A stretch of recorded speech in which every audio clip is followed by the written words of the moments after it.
안녕하십니까. 코로나19 예방접종 대응 추진단 예방접종 관리반장입니다. 12월 9일 정례 브리핑을 시작하겠습니다.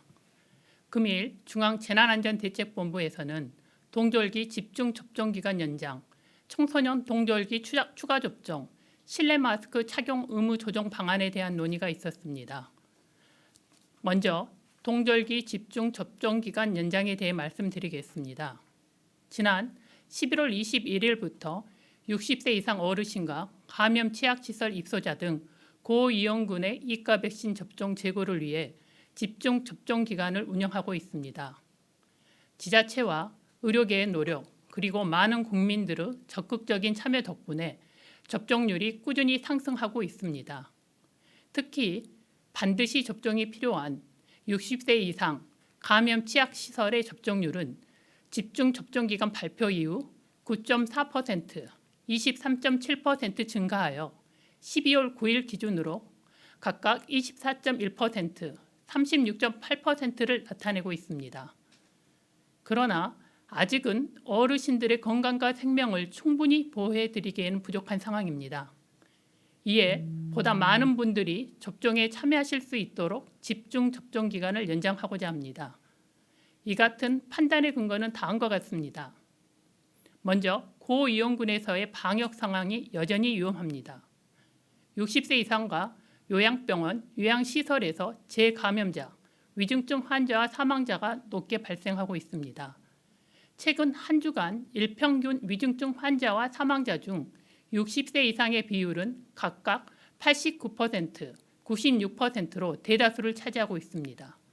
또한 60세 이상과 요양병원, 요양시설에서 재감염 추정 사례 비율은 각각 25%, 41%로 평균이 13%를 크게 상회합니다.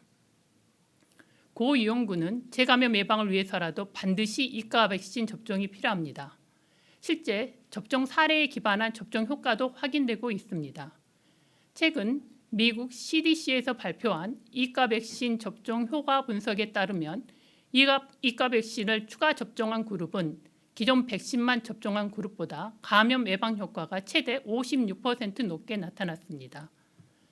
이가 백신 추가 접종은 코로나19로부터 본인과 가족 그리고 지역사회를 지킬 수 있는 가장 효과적인 방법입니다. 아직까지 접종하지 않으신 분들은 접종에 꼭 참여해 주시기를 부탁드립니다. 다음은 동절기 청소년 이가 백신 접종 계획에 대해 말씀드리겠습니다. 겨울철 재유행이 지속되고 있고 인플루엔자 등 다양한 호흡기 질환 유행 가능성이 높은 만큼 특히 면역 저하, 기저질환 등이 있는 고위험군 청소년의 경우에는 접종이 반드시 필요합니다.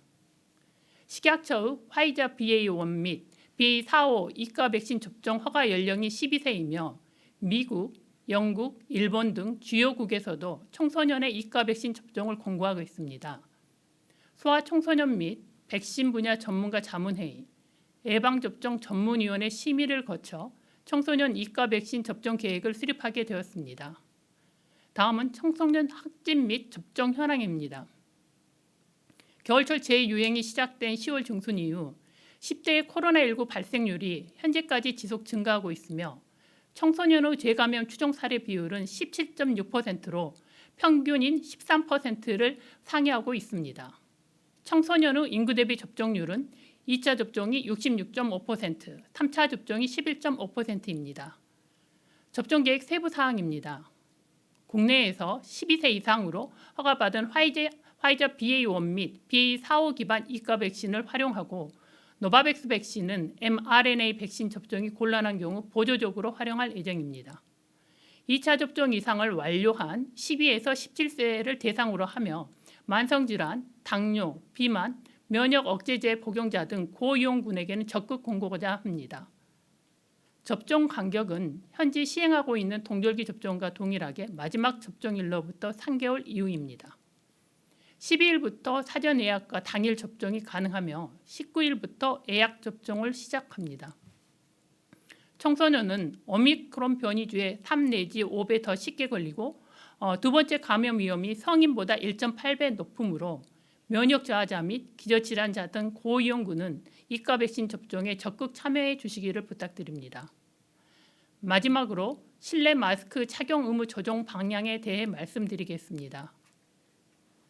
금일 중대본에서는 향후 실내 마스크 착용 의무를 공고로 전환하여 자율적으로 착용하되 일부 필수 시설의 경우 착용 의무를 유지하는 방향으로 조정해 나가기로 하고 이를 위한 추진 방안을 논의하였습니다.